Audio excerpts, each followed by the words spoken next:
What are some epic projects you've built on stream that jump to memory? My most favorite. Sorry for interrupting you. Sorry, I'm really jazzed right now.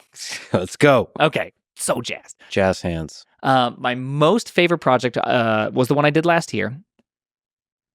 Someone built a Doom ASCII port, so you could play Doom with ASCII. So that means you could play it in your terminal. Yeah. Very, very fun, very exciting. Yeah. So I made a Go program that could spawn out the Doom ASCII. Then I took that Doom ASCII and I sent it to the browser so that people could play Doom ASCII in the browser. But then I made it so that Twitch chat could control that instance of Doom ASCII by piping in Twitch chat, taking the average of the movements over so much time and replaying it as if it was a controller. And I had Twitch chat beat level 1 by spamming it. But the fun part was I used a bunch of fun encoding techniques. So I used like quad trees to be able to take smaller amounts, use run length encoding, tried to create my own compression algorithm. Because if you're sending out a bunch of ASCII stuff, it's still pretty expensive because you have to represent color. Color's not cheap. On top of it, you have to represent what does it look like? What does the ASCII look like? Well, I realized, there's all these fun techniques you can do for compression. Like the shape of the ASCII you send down is in a lot of these engines are actually just proportional to the lumosity of that pixel. Mm-hmm. So like you'd use an 8 to represent or a pound sign to represent like white. But black, you're going to want to do like a period or a comma or a bar, something smaller. So it's like I then developed all these different compression algorithms to turn a bunch of data, which would take, I forget how much it would take. It'd take gigabytes upon gigabytes to be able to send out to thousands of people to all see the same image at the same time, to all be able to interact with Doom at the same time. I turned it from gigabytes into kilobytes by just trying to figure out how to like make it as small as possible and send it all out. It was super fun. Absolutely had a great time.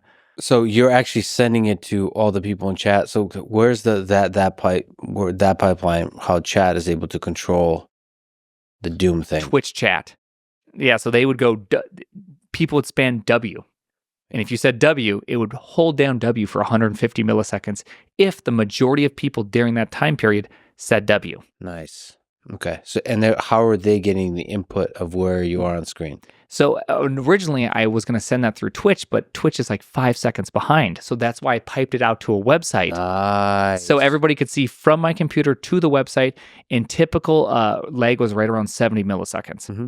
So it's like they could mostly see what was happening in that short period of time. It was pretty exciting. So we had 1,000 people, or I had somewhere between 1,000 to 1,400 people smashing W's and pressing F to fire and turning, and we killed some zombies. Yeah. We blew up the barrel at the very end of level 1 to kill the imp. How are you getting the W's from the Twitch chat? Is there an API? IRC. I was using IRC. So just a little TCP socket, and then you just parse out IRC.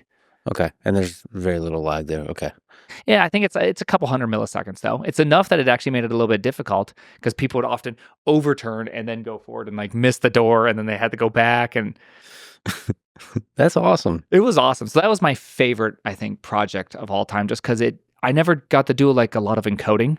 Encoding's kind of like, what do you normally do? Okay, I need to send something down. I don't know, gzip it. Server will just do it. Server just does the right thing. I don't need to think about it. So instead, it's like, I think about it.